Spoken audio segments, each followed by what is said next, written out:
Hey ladies, how are you? Cynthia Ray here. So what I wanted to share with you today was a little bit about how to learn to extend your fasting time. I know several of you have been doing fasting, intermittent fasting for a while and are totally rocking it and doing great.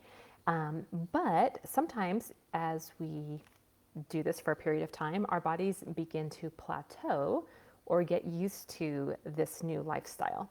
If you find like you're plateauing in your body weight or not really seeing much change anymore, or feeling like doing your 16-8 fasting lifestyle isn't really challenging or it's easy, or you just feel like there's more for you, I want to challenge you to extend your fast and do it a little bit longer. So it's also going to produce that hormetic stress that you want, that healthy stress, so that your body kind of, you kind of shake things up a little bit and you're getting more out of your fasting and more results. So the longer you fast, the more benefits you're going to receive from it, including healing benefits for your body overall, especially as you're aging. Those great benefits about decreasing joint pain, getting more brain clarity, getting rid of that brain fog, healing your gut, boosting your immune system. I think I just mentioned about joint pain and reducing that, just having more energy overall and just feeling like you have greater vitality and reversing the aging process with more extended fasting. So of course there's different fasts for different things. We can do an intermittent fast, just to get into ketosis more quickly and to start breaking down body fat for energy and creating that body fat for energy into ketones that run through our bodies, and our brains absolutely love ketones for brain clarity, just to feel like you can think more clearly and more easily overall. So I want to encourage you to do that, but I also want to show you how to make it easy. There's some people out there who are complete purists and absolutely love sticking to the simplicity of fasting, especially extended fasting with water only, which is fine.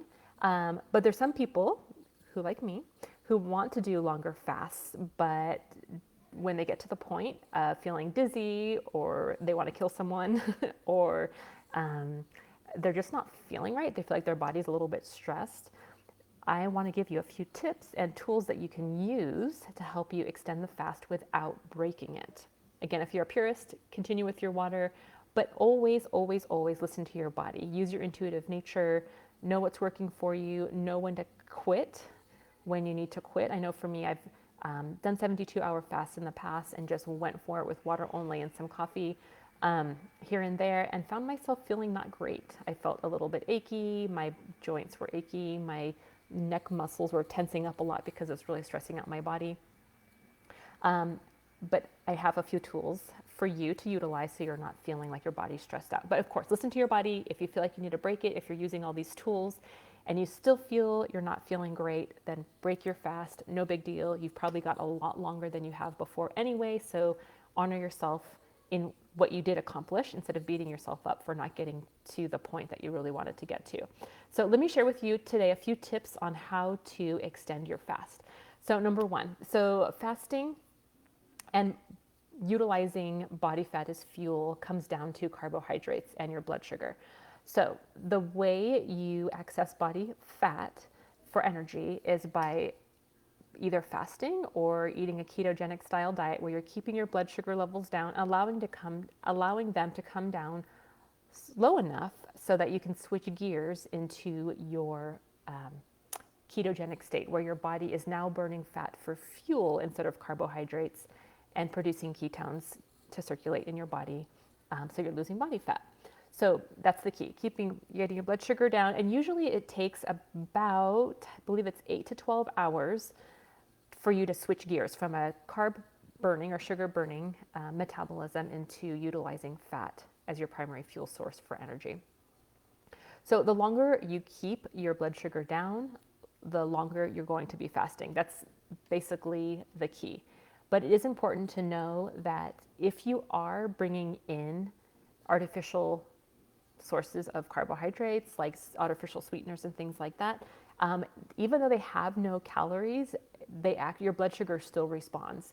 So you're going to see a little bump in your blood sugar, which will break your fast. So make sure to stay away from artificial sweeteners even while you're fasting because they do affect your blood sugar. The whole point of fasting is to keep your blood sugar low and your ketone levels high. So there are two types of fasting that you can do. There's autophagy fasting, and then there's ketogenic fasting or ketosis fasting. So autophagy fasting is where you are allowing your body to consume any cells that have gone awry, maybe things that aren't doing well in your system, and it consumes them so that you can prevent disease and illness over time, right? Which is really amazing. So in order to do that, you need to fast between about 17 to 72 hours in a consecutive time period, right, in a day. So 17 to 72 hour fast needs to happen. And then to, like I said, to do a ketosis fast, you need to fast between 8 to 12 hours at least to start getting into that fat burning zone. So a ketosis fast is mainly just for fat burning, but autophagy fast is fat burning plus breaking up any of those cells that have gone awry in your body that need to be consumed so that you can live your best self. Okay, so it's also important to know that what breaks these types of fasts.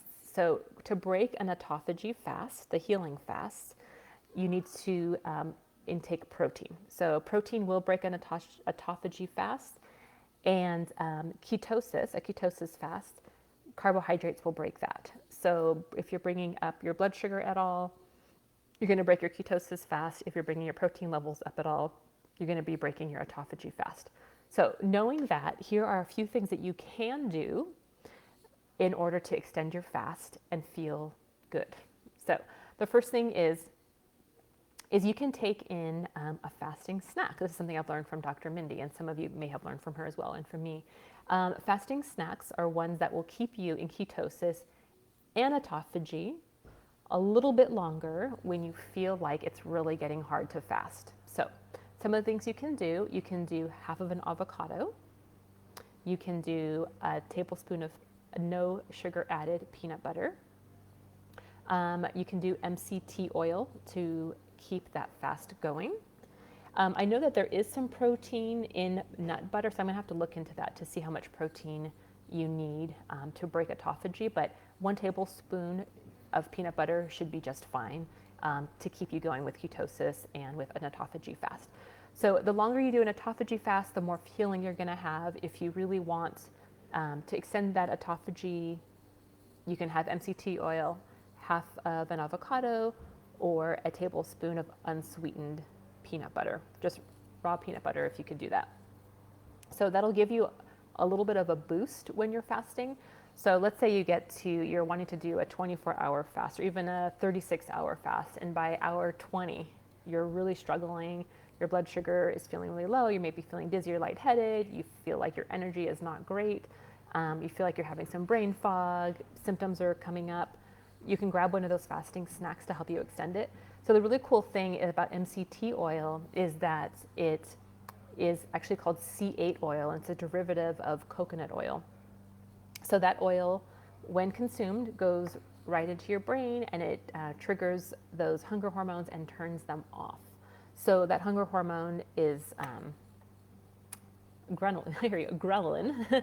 The hunger hormone is ghrelin, and when you have MCT oil, I usually do it in my coffee. I actually have some in my coffee here this morning. I have black coffee with a little packet of C8 MCT oil in here, and in the morning the coffee helps to stimulate brain function. I just feel like I have better brain clarity, and having that C8 oil increasing my ketones helps to give me more brain clarity as well. So when you're having MCT oil, you're getting increased ketones while you're fasting, so it just enhances the fasting effect and ketosis even more, which is really great. So I would recommend that if you want to do it in your coffee in the morning, that would be fantastic. So of course, like I said, the longer you fast, the more healing you're gonna get, and if you're having these fasting snacks or these little things, you can extend your fast, you can get more healing and body fat loss at the same time, which is a win-win, right? So the other thing you could do are a thing called exogenous ketones. And there's a supplement, different companies make different supplements where you can take, usually in a powder form. I have a powder form of exogenous ketones, and take those, but it's most effective if you take those when you are fasting. When you're eating, it's a little bit confusing for your body because you're eating food and your body realizes it's coming in and your ketones might not be very high. So when it's coming in from the outside, your body doesn't really know what to do with them. So, however, if you are already in ketosis when you're fasting or eating a ketogenic diet, but mainly while you're fasting, and you bring those exogenous ketones in, you're going to just increase that level even more. So let's say you're doing like a 36-hour fast or a 48-hour fast, and you're noticing that those ketone levels aren't very high yet, or you want them to be higher. You could actually put yourself in a deeper level of ketosis by having exogenous ketones in your diet as well. So that's actually just going to boost everything. You have better mental and brain clarity. You're going to have more energy, and it's going to allow you to feel more inspired to want to continue your fasting time. Also, if you're doing a longer fast, make sure you're getting in minerals. If you're feeling dizzy or lightheaded at all, it could also be a sign of dehydration. So if you want, you can grab a little pinch of sea salt, put it on your tongue, wash it down with some water, and see how you feel. Sometimes it might take two. After the first time you do it, if you're not feeling great within the first few minutes, then maybe grab another little pinch, put it on your tongue, and drink that down. Don't worry about the salt, because you're not the salt and hindering your wellness, because you're not getting in any food for the day, so you're not getting any salt in your body. So having a little salt on your tongue is completely fine when you're fasting. Actually, it's recommended. If you're, like I said before, if you're a fasting purist, you could ignore all of this and do your water-only fast. But if you really feel like you need a little boost, you can use some MCT oil, you can use exogenous ketones, you can do some avocado. And I'm going to give you a little schedule of how you can actually handle this. So what you could do, if you're doing a longer fast, maybe you can do some MCT oil in the morning in your coffee, then midday, maybe some exogenous ketones, and then in the later afternoon, early evening, maybe a half of an avocado for the days that you're fasting to help extend or prolong that fast. And not only that, but to enhance the effects of the fast. Again, if you're doing these things and you're still feeling terrible, then break your fast and just continue eating your healthy diet once you've broken your fast. So when you're breaking your fast, make sure that you're eating healthy fats first. Usually I like to do a bowl with some avocado and some kimchi or some sauerkraut on there to get the probiotics in my gut and the healthy fat, so that when I break my fast, my blood sugar is still steady and stable, and I'm continuing on with ketosis even when I've broken my fast per se. So I hope that helps, and I hope this is great information for you to help you extend your fast. If you've been doing a 16/8 fast for about a month now, I would highly encourage you to add in at least one longer fast a week. Maybe that's 20 hours, 24 hours, 36 hours once a week. And if you need a little boost, you can use these recommendations. So I hope that helps. I hope you have a great day. Let me know if you have any questions, and I'll talk to you all soon. Bye.